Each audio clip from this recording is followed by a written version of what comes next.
अपने लिए तो जीते हैं सभी इस जहां में, है ज़िंदगी का मकसद औरों के काम आना।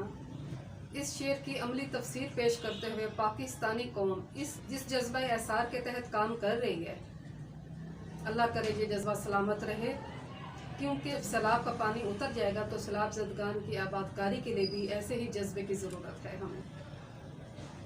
इस वक्त इन सैलाब ज़दगान की इमदाद के लिए जो अफराद जहाँ भी और जिस भी हैसियत में काम कर रहे हैं, उन सबको बिलखसूस जमात इस्लामी के इदारे अल खिदमत तमाम टीम की अज़मत को सलाम।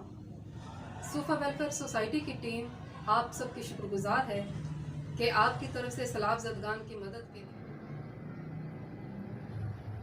लेकिन ये गुजारिश करना चाहती हूँ कि इसमें आप सब भरपूर तरीके से हिस्सा लें, क्योंकि ये मदद आप उन लोगों के लिए भेज रहे हैं जो हंसते बसते घरों से बेघर हो गए हैं, जो हाथ देने वाले थे वो आज लेने पर मजबूर हो गए हैं।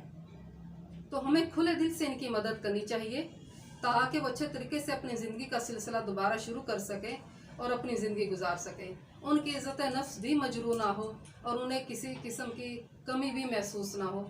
उनकी हर छोटी से छोटी ज़रूरत से लेके हर बड़ी से बड़ी ज़रूरत अब आप और हम सब ने मिलकर पूरी करनी है।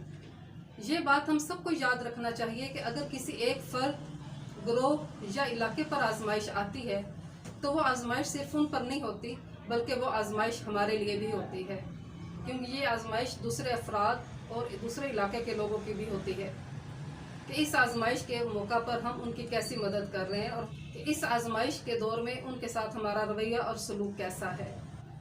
दुआ है कि अल्लाह ताला मिन हैसुल कौम हमें इस आजमाइश में सुरखरू फरमाए। अल्लाह ताला हम सब का हामी और नासिर हो। आमीन।